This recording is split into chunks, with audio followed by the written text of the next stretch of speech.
Welcome back to the Torque Test channel. It turns out if you want a gas-fed impact wrench like those used by railroad construction crews, they'll just sell you one. Like, you could just call up one of these US companies that make these and they'll just ask for an address and credit card info. We know because we've been quoted as high as $3,800 for one of these fresh puppies. Perhaps it's not quite the loophole buying a flamethrower in the US is. This is hopefully nowhere near as dangerous, but just look at this thing. Its silhouette lends itself to ordnance more than impact wrench, if you ask me. These things are used by railroad crews to assemble and probably more to the point of an impact wrench, disassemble railways. They're used with these funky 8-point sockets, often on 4-point or square-headed bolts and nuts, which I imagine is an old school holdover design or just cheaper to make en masse. After all, at this size of hardware, you don't really need to worry about having to scale it down much in design. Ours is a made in the US example, a Racine model 910071. It's a 1-inch square drive impact wrench, like some of the biggest impacts we've tested on the channel, though this is by far the biggest, which means we'll be able to test it on our traditional impact wrench dyno versus models that perhaps you own or could purchase in a hardware store, as well as testing it on the huge Skidmore Wilhelm machine made for big boy impacts if and when this thing reaches numbers that our smaller dyno might not appreciate.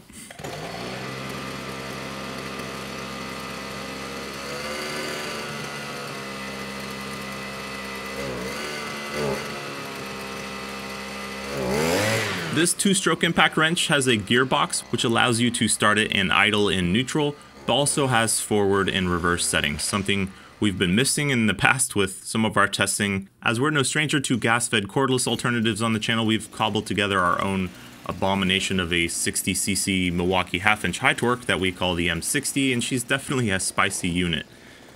Though one limitation with that design was only being able to run it in reverse, this railway example built for, like a real purpose rather than just dicking around, enjoys both directions, and we're excited at the idea of seeing what that power between the M60 and this Racine model looks like. And not just up against our M60 as well, this guy being 1-inch drive certainly brings up the question of some more modern cordless introductions, the type of cordless that uses volts rather than octane and amp hours instead of gas tanks. Our 1-inch impact Milwaukee, the 2868, is quite a bit smaller and 24 pounds instead of this Racine's 44 pounds loaded with gas swashing about. What really attracted me to the idea of a railway gun obviously wasn't railway work, but the prospect that maybe one of these guys could be used for roadside 18-wheeler emergency work or even a rescue rig servicing these guys needing to do a whole bunch of 33mm bud nuts in a row, while the Milwaukee uses a 12 amp hour battery, which is, yeah, that's big, sure.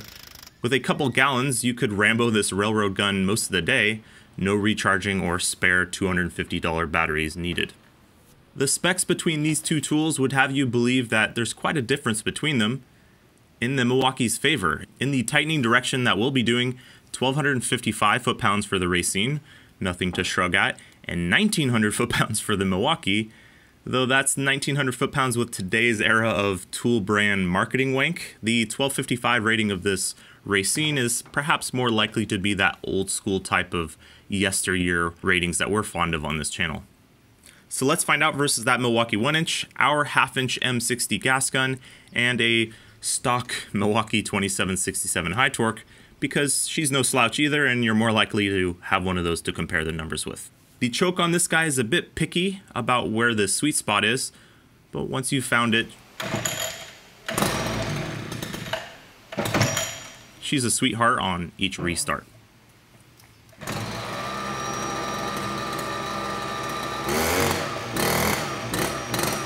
This one likes to warm up for at least a few minutes before wide open throttle.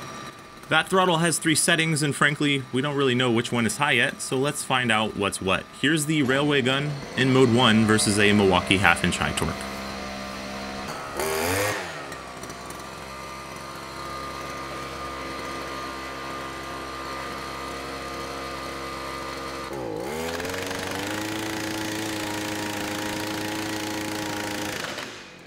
So 500 foot-pounds, which wouldn't be bad in this test if it were a half-inch impact. In case you're only used to seeing numbers like 1,000 and 1,400 in stores for these types of tools, keep in mind we're tightening, which is the traditional testing method for these tools, and well, we don't often see 4 digits on this channel, even in longer tests. Let's try setting 2.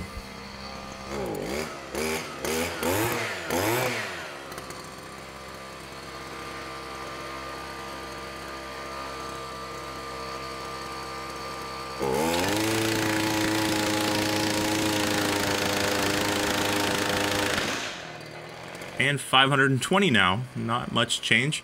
Well, here's hoping setting 3 means high because we want to see some more beans. Here's the railway gun versus the 2767 high torque, and in white, our M60 gas gun conversion of that.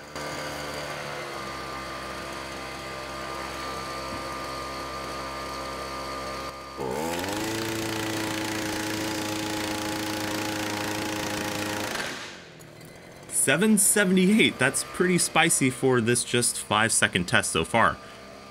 Our Don't Try This at Home M60 beats it here, but it also has the earliest out the gate progress we've seen from nearly anything we've tested. We built it for RPM because our smaller hammer mass was a fixed value. It comes out swinging quickly.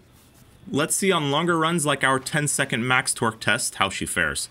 Let's also call in the assistance of the Milwaukee 1-inch D handle for some additional context of how this thing performs. Here's the Milwaukee up first for its max run that it saw on this dyno.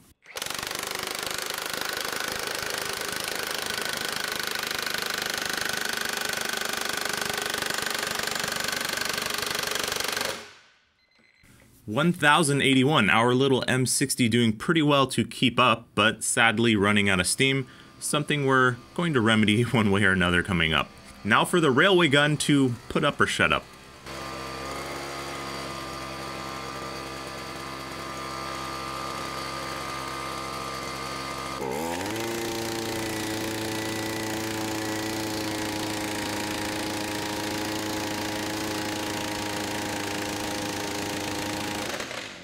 $1,101 in 10 seconds, surpassing the Milwaukee 1-inch, which is obviously much newer tech, and really just look at that curve. Very similar power delivery between the two tools, despite being about as different as 2 1-inch impacts could realistically be. If we want to progress any further in the torque department, we're going to have to employ the help of this $10,000 Skidmore Wilhelm machine we sometimes borrow when we need this sort of big boy work done. In the past, we bent our dyno faceplate and continue to go through bolts pretty quick when we're in that 1,100 to 1,300 foot-pounds of range. Here's what the M18D handle looks like versus the 2767 and M60. Apologize for the gauge and rig jumbling around as it does.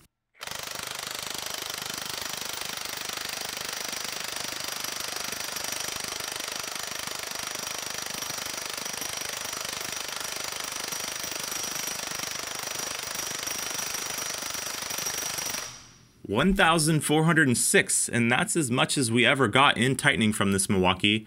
15 seconds is the longest industry standard for this type of stuff. And last up, the Racing Railway Rambo gun.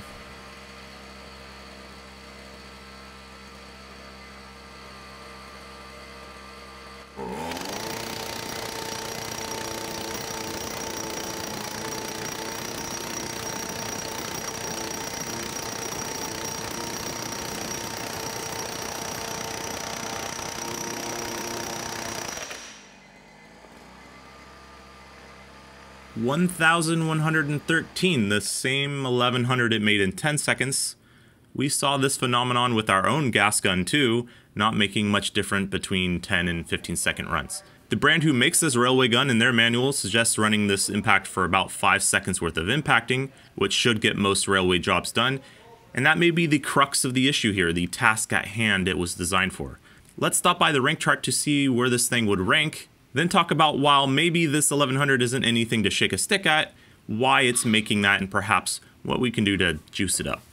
On our large drive size ranking, length, which was previously here, has been replaced by weight by popular demand in the comments, as where these tools fit is not as paramount as other categories, and well, if it's really long, it's probably heavy too, which would be factored here. The railway gun's power runs of 778, 1101, and 1113 are turned into points as 78, 110, and 111. We've seen a flat line before, resulting in not much change here, but this might be a record.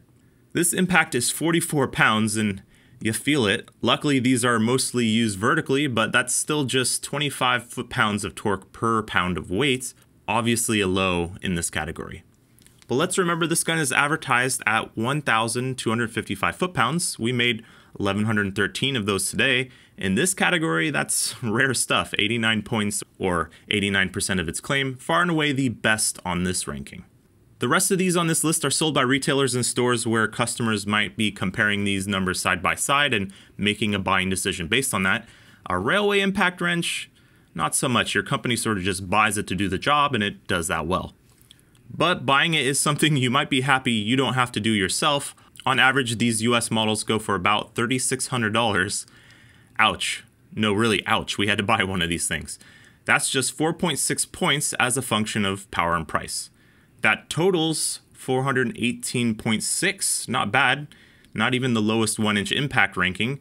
If the M18 pistol had made this kind of power in reverse as well, we'd be ranking it much higher. That XGT Makita though, still standing out as always, a 3/4 inch cordless that's a fraction of the size, bringing 2022 tech to deliver those beans. So why doesn't this thing just make the most power of anything ever? It looks the part. Well, it makes a lot of power, and that's what it needs to do. It employs a Japanese Tanaka 2-stroke engine that just needs to be able to run all day long, basically. And that engine is just 46.5 cc's. The engine on our M60 half-inch Frankenstein monster is, 60 cc's because we could. Racine has to consider things like maximum decibels allowed on the job site, vibration for the worker, fuel consumption, making enough power to do this sort of work, but every day, all day. Milwaukee and the even more powerful Ingersoll Rand cordless 1-inchers we've tested have to basically make as much power as their designs would ever allow for, and then those specs will sell more tools to people working in a multitude of industries. The more torque the tool makes, the more sectors you can sell it into.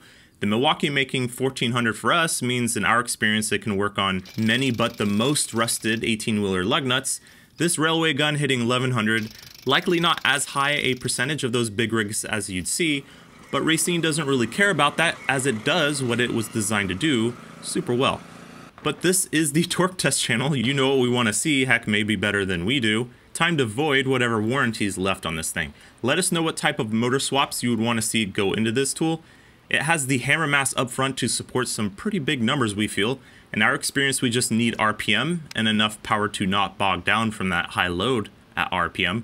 Really been eyeing Harbor Freight's kart racing Predator engine, but that's like 4.5 times the displacement increase. Weighs almost as much as this whole impact does currently. I want to keep this thing handheld, it's just cooler that way. That's got me thinking, what's the lightest V-twin motorcycle engine ever made? Interested to read your comments, subscribe to perhaps catch whatever mad science project this turns into in the future, and thanks for watching.